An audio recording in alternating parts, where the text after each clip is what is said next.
quantum today is where AI was 5 years ago. And therefore, it's the right inflection point for people to start looking at quantum very seriously.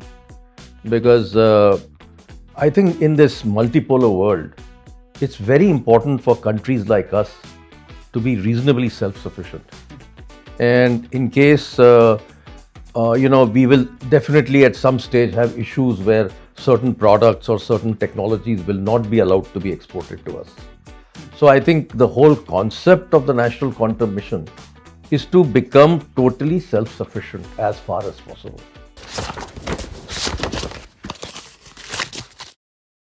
India is at a unique inflection point in quantum technology. In fact, last 2 years we discussed a lot on AI, but this year probably the quantum would become very significant phenomena. And in various countries, if you look at, India has taken a lot of significant stride in quantum technology by one is putting the larger mission together, building those capabilities, focusing on research, and at the same time focusing on productization and commercialization of those efforts as well. Right? And we thought about putting together this podcast series to look at this quantum advantage of the country, but also look at the security, privacy, and more important, resiliency part of it. There's no better person to discuss and deliberate on India's overall standing on quantum technology as of now and the future from now, and why the quantum resiliency becomes very important. So, welcoming Dr. Ajai Chowdhry, co-founder of the SCL and also the chairman of National Quantum Mission Board. Sir, welcome to this podcast. Thank you. And would really like to really engage with you to deliberate on and probably get your views on. And this is also kind of a guidance to the larger ecosystem that we as the Data Security Council of India works with, and largely the cybersecurity, privacy, and critical tech ecosystem. So we, as a country, we had quite a good stride that we made in different technology area. Definitely in space sector, in nuclear sector, in bioscience, and probably quantum is one of the important mission that we put together, and we have been taking a lot of effort in that. So how do you see the age of the country in the quantum technology? Well, quantum today is where AI was 5 years ago. And therefore, it's the right inflection point for people to start looking at quantum very seriously. Because I think in this multipolar world, it's very important for countries like us to be reasonably self-sufficient. And in case, we will definitely at some stage have issues where certain products or certain technologies will not be allowed to be exported to us. So I think the whole concept of the National Quantum Mission is to become totally self-sufficient as far as possible. And as you have been veteran in India's IT industry ecosystem, and largely those strengths are with us. But now that is, in fact, our goal for 2047 also talks about converting this country economy from services to product economy. Right? From that context, how do you see the effort that we are taking in this area? So the good news is that we have excellent scientists that are working on quantum technology today. And that is the reason for that is that DST prior to the quantum mission also had a program to, promote the whole idea of quantum technology. And as a result, when we started the quantum mission, we had close to 750 to 800 good scientists that were available for us to take forward the mission and to do different parts of the mission in different areas. And very critically, from the day one, we communicated to the scientists that we are looking not just for them to do research, but to actually take product to market. And I think lab to market has been the mantra from literally day one. And already we are starting to see results. And we are also seeing that like many product companies that we see in a quantum technology, most of them are backed by some of the research which is carried by in the universities. Yes, right? definitely. Definitely. And now there is also means But probably this is the very unique mission in terms of focus it gives to startup ecosystem. Correct. Right? Absolutely right. So can you just talk about how this is distinct from other technology initiative the government of India until now had, and why the quantum mission is very different from this market ecosystem building perspective, and more importantly from the startup ecosystem? Well, actually, we took a very clear view, as I said, of going from lab to market. And in that effort, corporates and startups make a very important. Without startups, we will not be able to take products to market. That is part one. Part two, startups will also, on their own, create new innovations, which is absolutely required for open architecture of what we are trying to build. Not everything can come only from research institutions, but research institutions will play a major role in incubating all the startups. So, in the National Quantum Mission, we created a very special startup program, which is totally different from any other startup program. In this startup program, we defined what's the time frame for each decision to be taken. For example, we specifically mentioned that the time from the time you actually put in your application to the time you actually close the decision will be 3 months.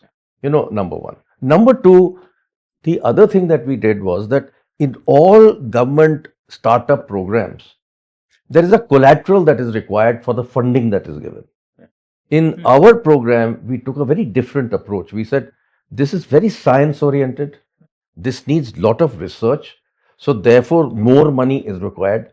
So the typical 10 lakhs, 20 lakhs, 30 lakhs, 1 crore, 2 crore will not do. We need to provide much larger funds. So we are providing funds from 1 crore to 35 crores, 40 crores also. And in special cases, may even go to 50 crores per startup.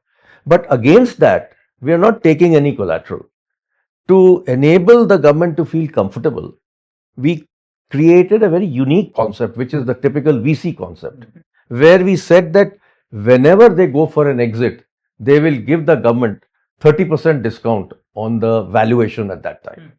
So the government also feels comfortable that there is some need for doing something like this. Yeah, and this is probably the first time happen something like this, and the scale at which it is happening, and we also know the importance why we need to do that, because you rightly said many technology in quantum now which is increasingly becoming a national security play, and some of the export control is started coming in the quantum technology as well. So, if I see from the perspective of overall geopolitics that we see in technology area, and also the technology geopolitics, especially in semiconductor and now in other areas happening. So, how that play would happen and in quantum technology?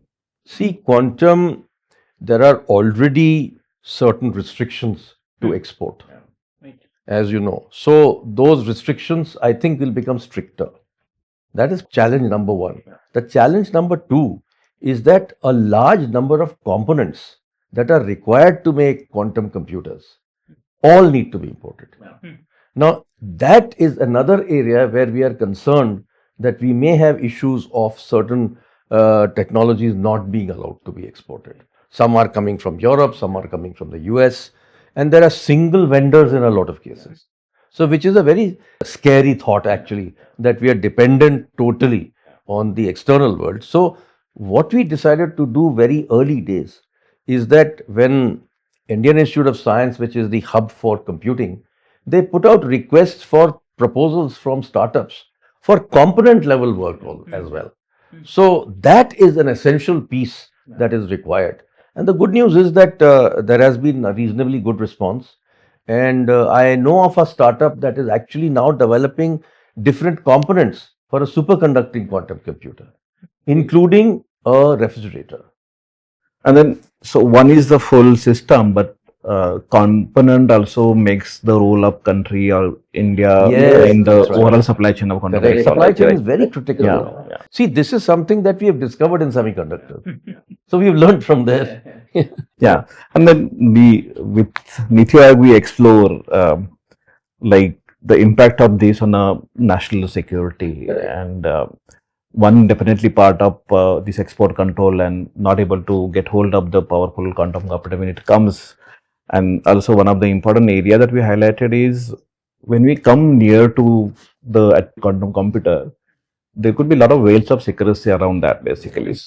So the strategy advantage a country would have if they have the powerful quantum computer against the their adversarial nation basically, right?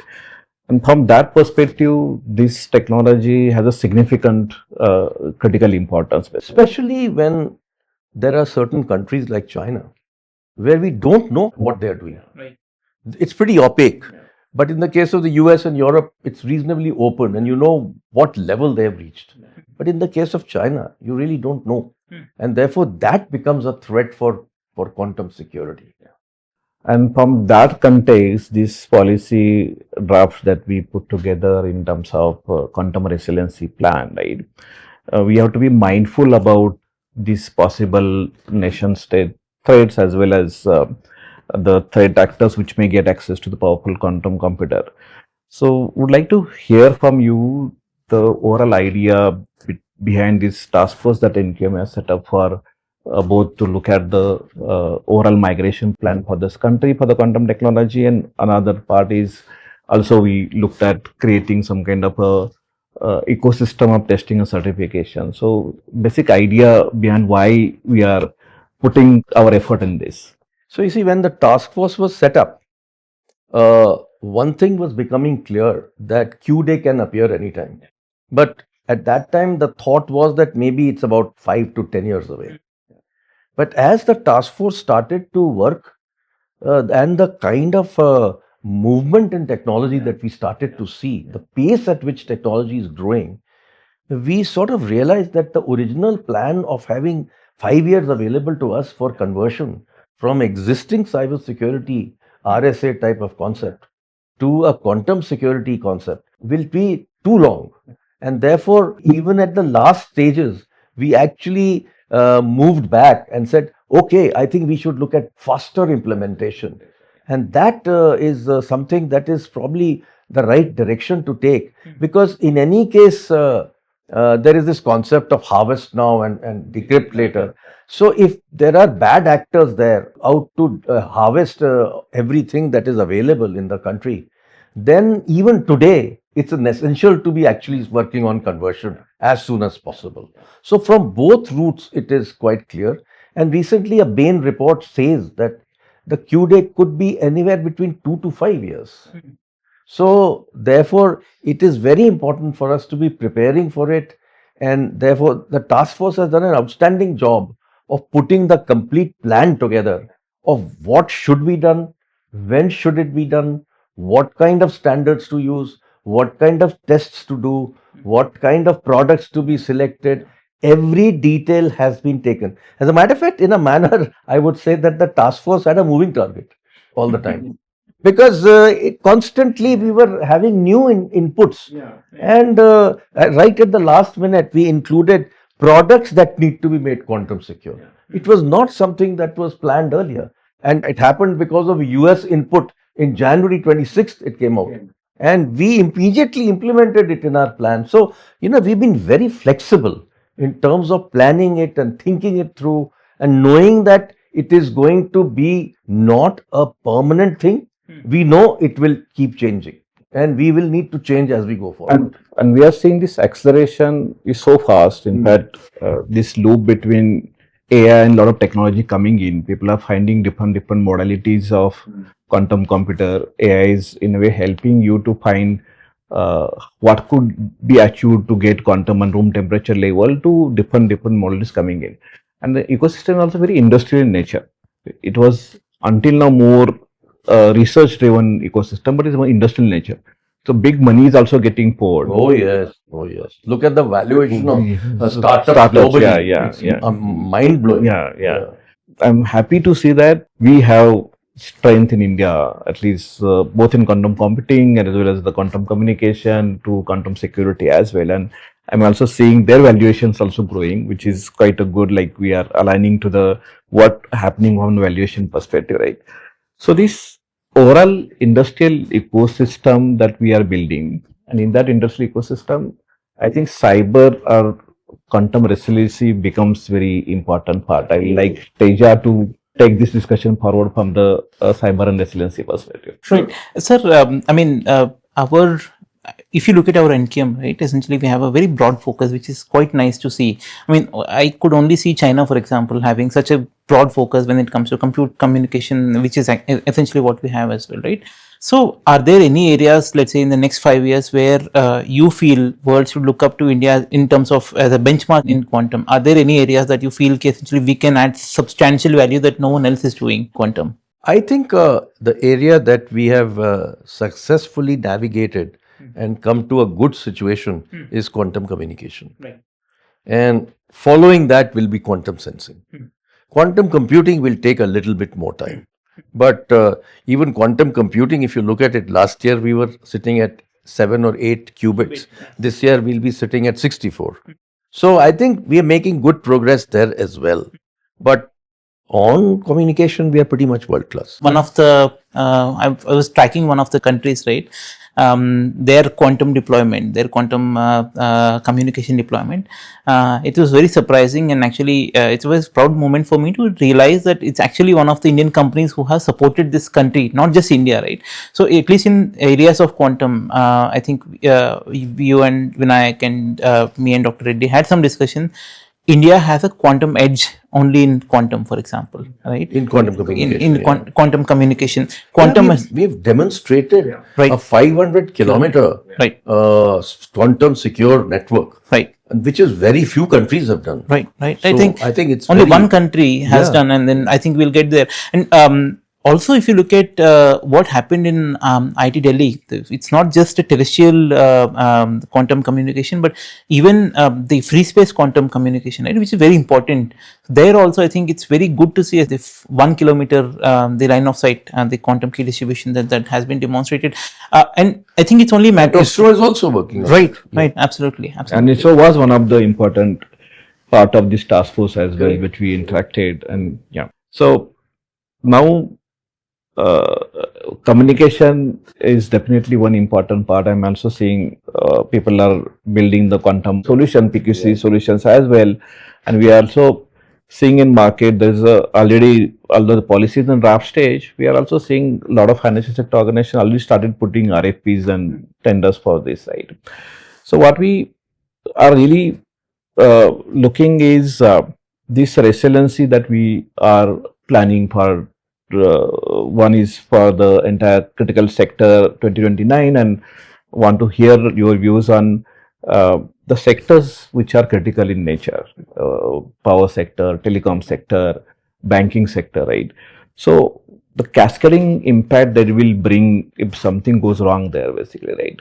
So why we had thought about critical sector as a separate treatment to be given in the policy, and what could be the impact that you perceive when we think about critical sector from the quantum resiliency perspective? See, a lot of people miss out telecom. You know, interestingly, in India, telecom ministry is not considered a scientific ministry, while all others are. More developmental industry. So, while I feel that telecom is at the center of everything, you cannot run a stock exchange without telecom. You can't run a electrical grid without a telecom. So I think telecom has to be where we should start. Telecom is very critical, and then we go on to financial systems, security area, defense, electrical grids, and actually I feel all of them are as equal to each other in terms of priority. There is no real thing to say that this is something we must do earlier. I feel that all of these critical ones need to work on resilience as soon as possible, and both with software and hardware. So, as we have said in our report also, you can use PQC, or you can use QKD, or you can use a hybrid model also. So, I think for highest security levels, hardware is going to be very critical to my mind. Yeah.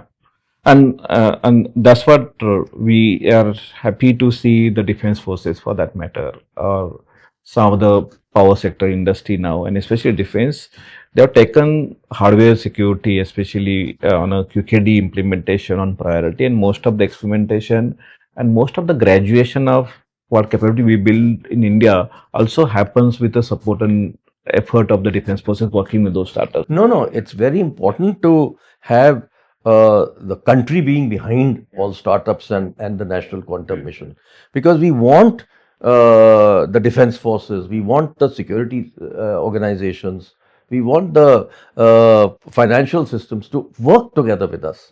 We do not want them to set separately.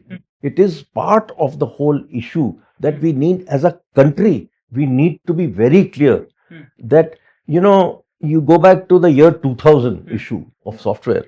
It is similar to that. Although at that time people turned around and said it was not that important, but I don't agree with it, because the software companies had already done all the work for protecting the world from the year 2000. And then that time at least we are sure about date Yes. and time, but here there is no surety when it will happen, and that's why preparing early and preparing with aggressive plan is very important. Right, sir. If I may jump in here, right? So, as you were mentioning, right, I want to double click on what you've just mentioned sometime before, which is essentially many countries are actually looking at quantum as not just a technology but a sovereignty issue, right? Yeah.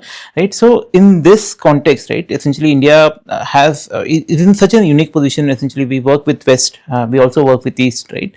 So, do you feel there's an opportunity for India to differentiate ourselves? How do you actually feel India should navigate this entire landscape of essentially being the net provider of quantum technologies in the world? I think if you look at our numbers, they give us a benefit.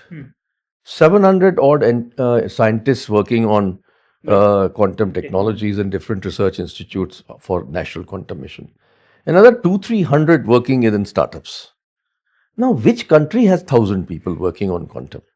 Right? I don't think any country in Europe is. So maybe the US and China. Right. So therefore, we have that great benefit of numbers also behind us. And it's not just numbers, it's the capability and the skills that are very critical. And I think that is very important for us to also think about. And that's the reason why we started to look at skills very early. Okay. Yeah, I mean, one of the hackathons that was conducted, right, essentially in one of the southern states, we certainly see essentially a lot of intense competition developing in a lot of southern states, maybe Karnataka, Andhra Pradesh, for example, Maharashtra. So, how do you see essentially this state ecosystems competing with each other, essentially giving benefit to the entire ecosystem, right? To the startups, to the institutions that are investing in quantum. Do you feel that growing substantially in the next 5 years? It adds to the work that we are doing in National Quantum Mission. And I think that's very good, because if Andhra realizes the importance of quantum and they set up a quantum valley and they then start to work on different parts of quantum, it is very good for us, because more and more states get involved. It will be helpful for us to be able to see more and more implementations of quantum technology. And I guess the use cases will start to appear also, especially when the state governments, etc., start to work on it. They will look at the use cases of their own, which will be different from what the corporates will look at. Of course. So, I mean, again, double clicking on what you just mentioned and what you mentioned before, right? So, increasingly, quantum technologies are coming under export control restrictions, right? So, you've mentioned that essentially India will eventually develop a lot of foundational technologies in quantum, right? But till we get there, how do you feel essentially we navigate this entire technology denial regimen that is there, especially in quantum? Well, when I started out, many countries came to talk to us or for doing work, cooperating with us. But when I put down a very strict condition, I said, we will work with you, but we are not going to buy your quantum computer. We are wanting to do joint development work. Right. If there is joint development work, we are very happy to cooperate. So that is where my stand is, that we can't be seen to be able to, part with our capability, our skills and our scientists and achieve nothing. So with this, as I said, it's become such a technology sovereignty issue that you can't separate the two issues. And in this, I think something that NQM has recently done to support the foundry or fab ecosystem in IIT Bombay would take care of a lot of this underlying development that will lead to the multimodality quantum computer development. I think that's Actually, one it of will the be more in IISC yeah and smaller ones in Bombay and Bombay Delhi. yeah But the bigger one will be in Bangalore. Bangalore yeah. And I think we very clearly understood that once we are able to develop capability, then more and more quantum chips will be required. So we just can't be dependent on an external source to be able to do that. And therefore, we felt that it should be available to scientists to actually be able to make those chips internally.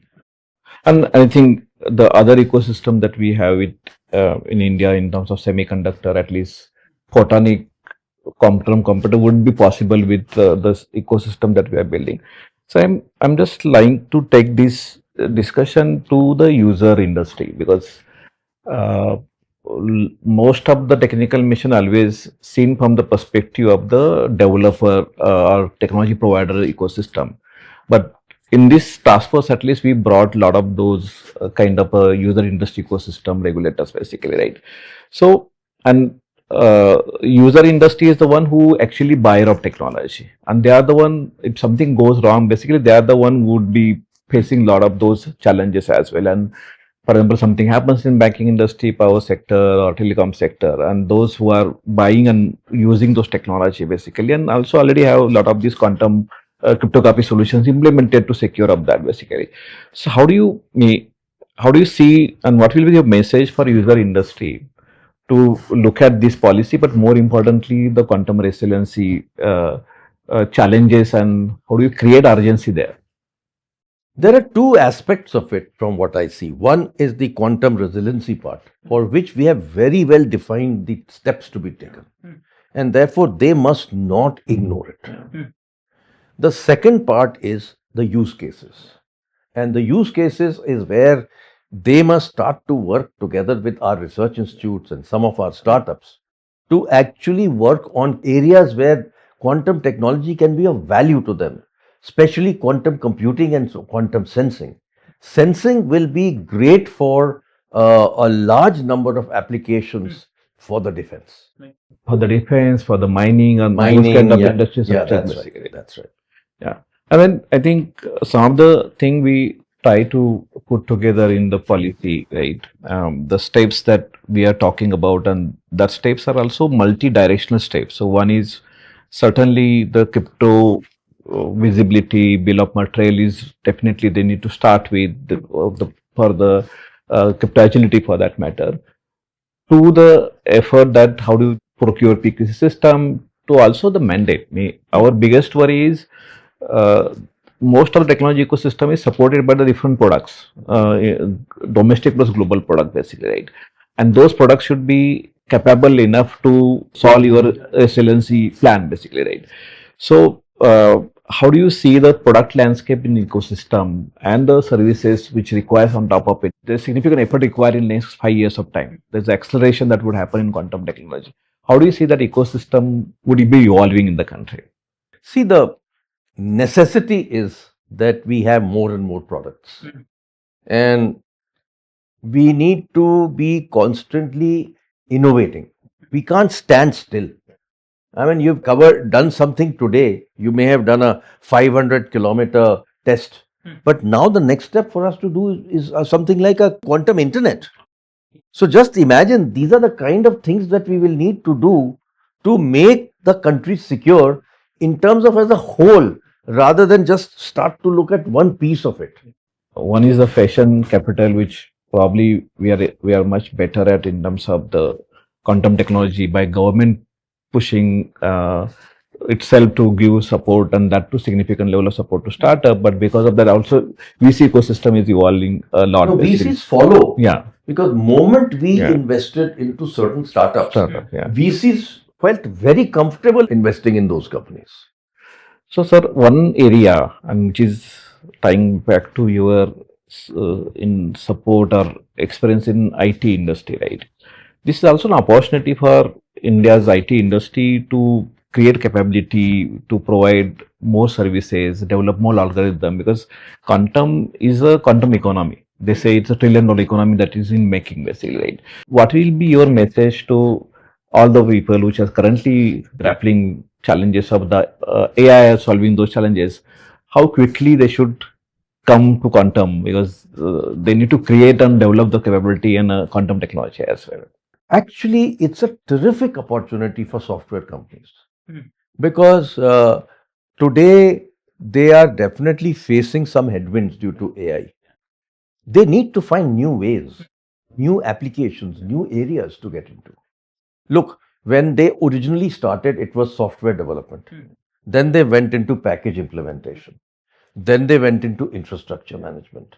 Then they also went into ER&D, right? So different areas they started to get into, and that's how the IT industry succeeded. They just didn't do one thing. They did many things at the same time as we started to go forward. Now the time has come. It's the inflection point. This is the right time for them to invest into quantum. A lot of them are sitting with good reserves. That's very important. And therefore, how to use those reserves to do more R&D, because in R&D they have not taken forward the next step to do R&D. They've mainly been in services. So I think the time has come for them to be in products and R&D. And there are a lot of investment government already done, and as you rightly said, give 1,000 plus researchers there. Yeah. Their product must be at some TRL 3, 4, 5, 6 level. India's IT industry, which has such a global client across the domain, right? So they can really take this research into the product if they really You put see, their when I act together. talked about components for quantum computers, a lot of the companies in the IT industry are quite capable of designing and making those components. Because there's a huge bunch of electronics in there. There's a bunch of semiconductors in there. So there's a lot of RF work, etc. So all that has been a capability of the ER&D part of IT services. So that capability exists. I actually took a view about few months ago, and I called at least 8 large software companies to NQM, and we had discussions with them on each of these areas. So we said, okay, we have a great communication hardware capability with startups. Why don't you pick up that and do system integration work? So that's completely new area they can open up. It's billions of dollars will be spent by different governments and different countries on resilience.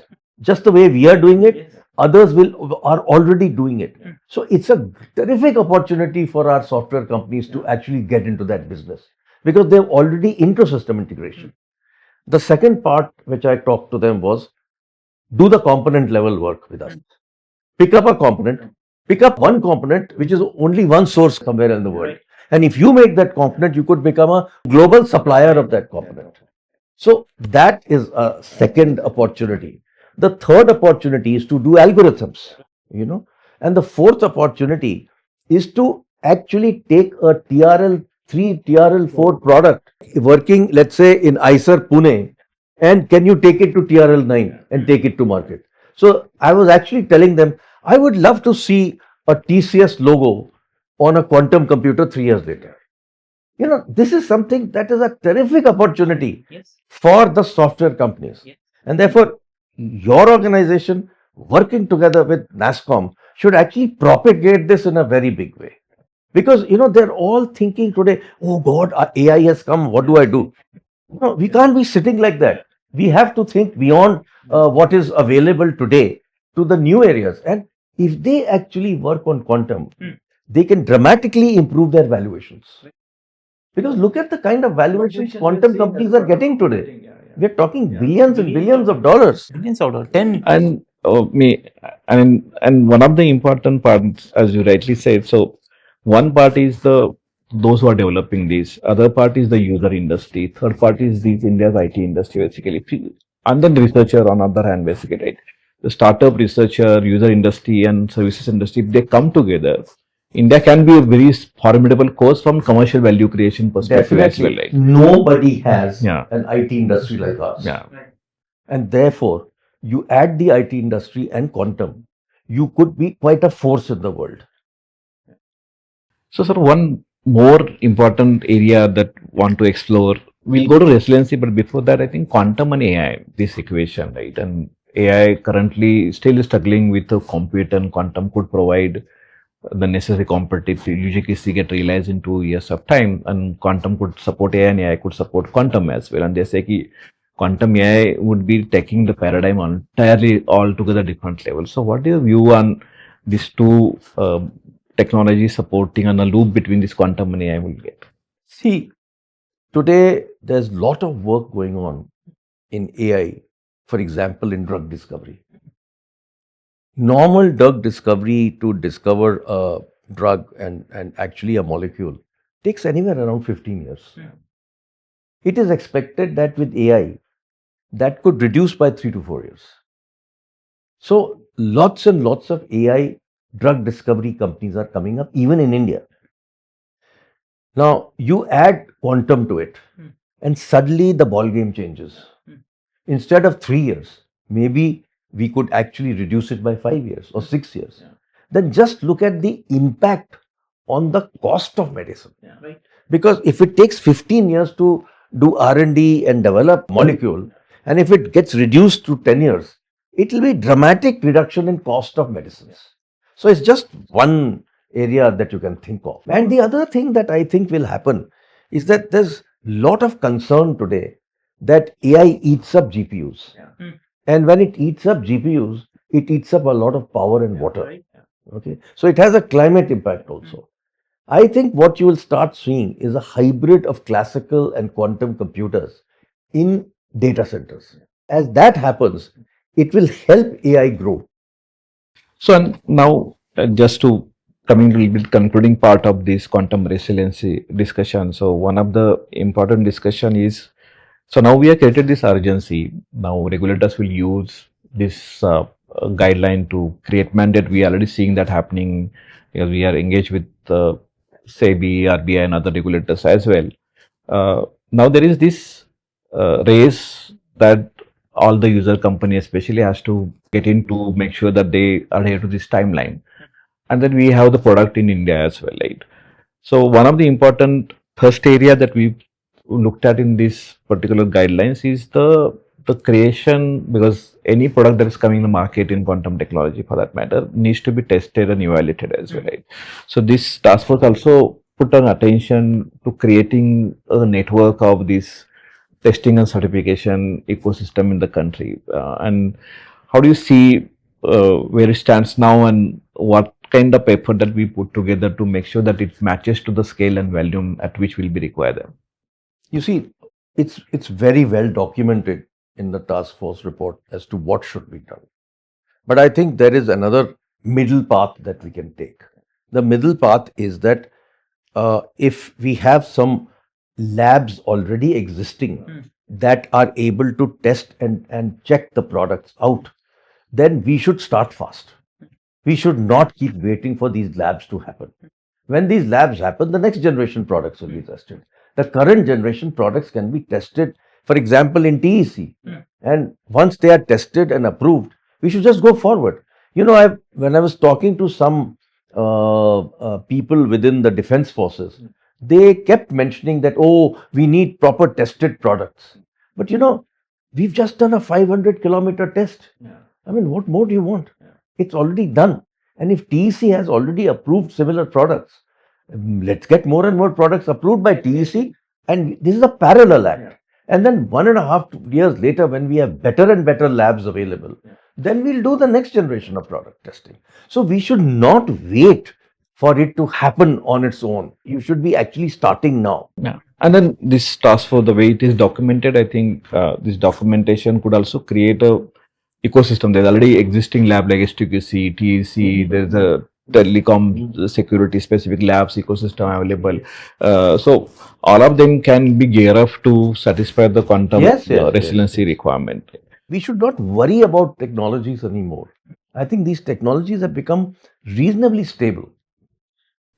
Sir, double clicking on resiliency, right? Essentially, India is one of the most digital first economies in the entire world, right? So that opened up a tremendous opportunity for us. But in terms of quantum risk, that also is significant. Bigger risk than ever. Bigger risk than Bigger ever, risk right? than ever. So how do you, I mean, what is that message that you want to give to the, let's say, the board members or the regulators in actually understanding the scale of the quantum risk that India is facing, right? Is there something that you wanted to share with the boards and regulators on what is the kind of threat that they're facing and what is the scale of migration that you'll have to look at? You know, the threat is very straight and simple.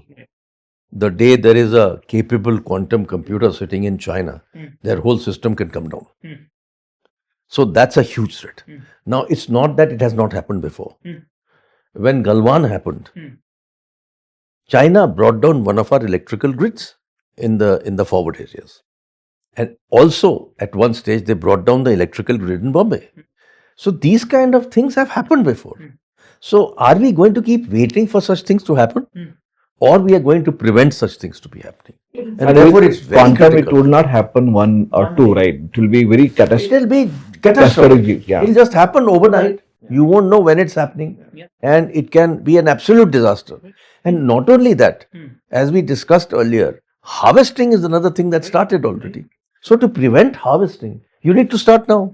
And also, sir, quantum is not something that you can essentially put a bandage on a system and then be done in a day, right? It takes almost 5-7 years. Essentially, it could be, you know, the implementation process is quite complex.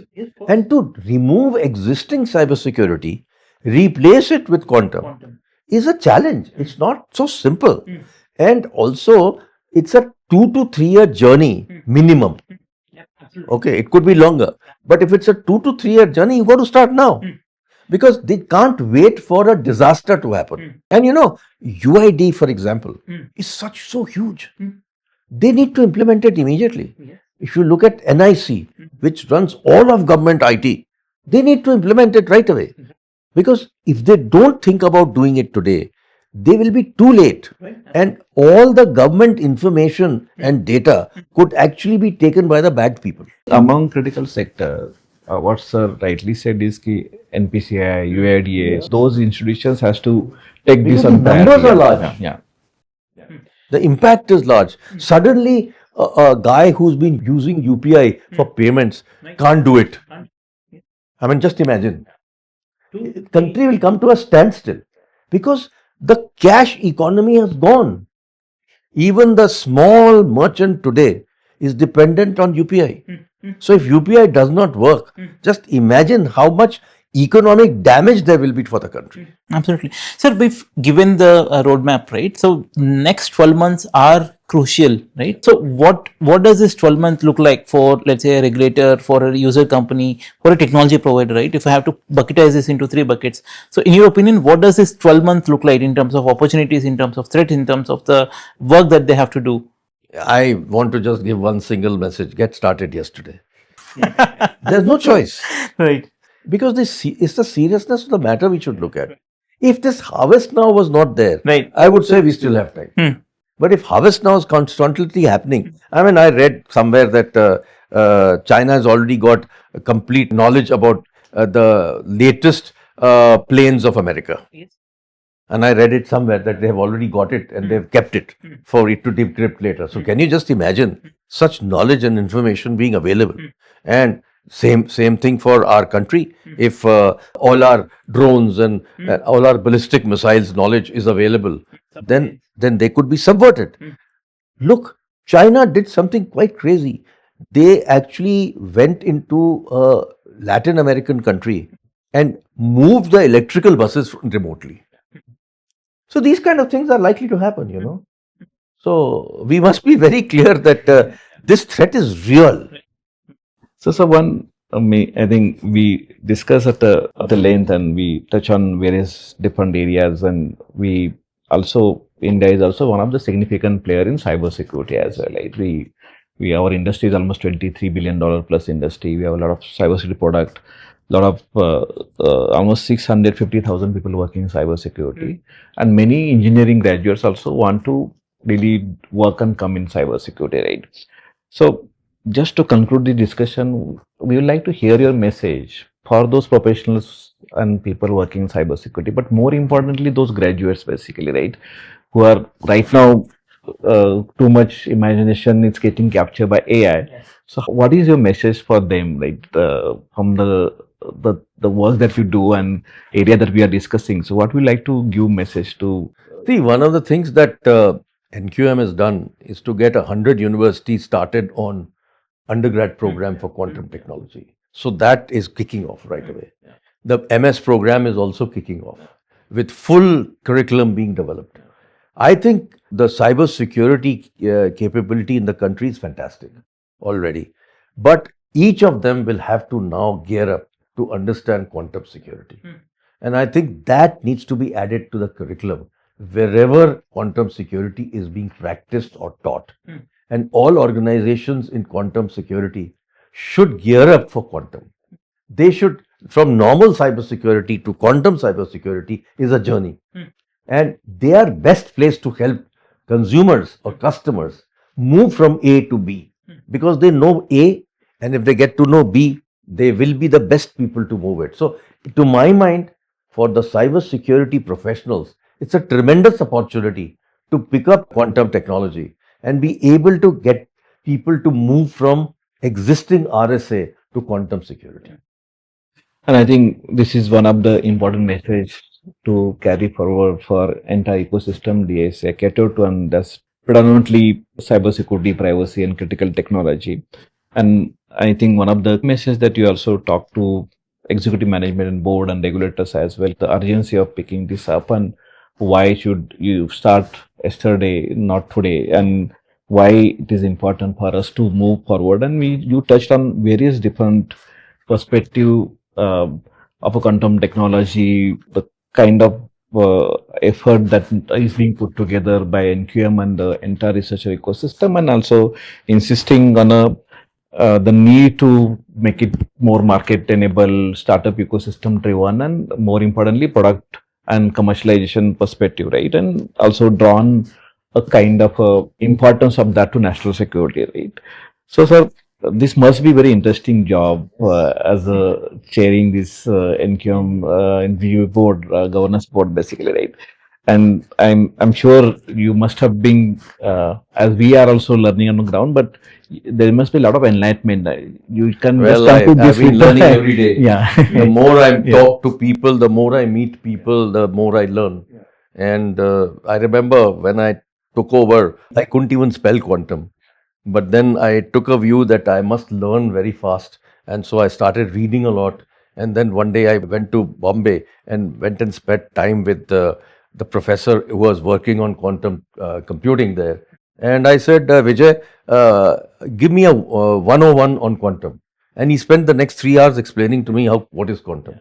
So, you needed to work like that. Fortunately, since I come from both hardware and software background, it was definitely easier for me to understand.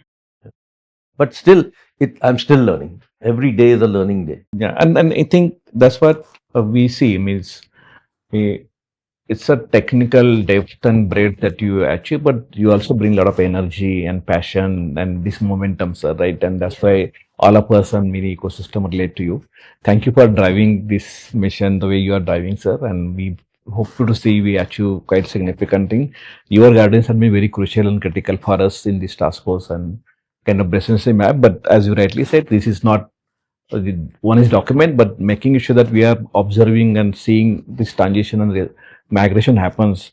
So we'll continue to seek your guidance. Thank you for your time today, sir. And As I said, it's not business as usual. Sir, it's been a real pleasure hosting you, and thank you so much for your insights. And as Vinayak sir mentioned, essentially, we look forward to working with you closely in making India the quantum nation for the. One question that constantly get asked of me Right. is that India is only spending 6,000 crores, while the rest of the world is spending billions and billions. I say it's not a question of money. It's a question of how you use the money. And India can do it at much lower cost than what the Americans can do. Our costs are much lower. proven in many Yeah, so it's not new. So we created the space industry at very low cost. We created the nuclear industry at lower cost. Now we are creating the quantum industry at a lower cost. That's the same thing. So thank you, sir. Thank you for your time and thank you for all this energy and guidance and the word of wisdom to us as a DSA, but more importantly to cybersecurity ecosystem, user industry, more importantly to board members, user management regulators as well. Thank you, sir. Thank you for your time. Thank you for calling me. Thank you, sir. Okay.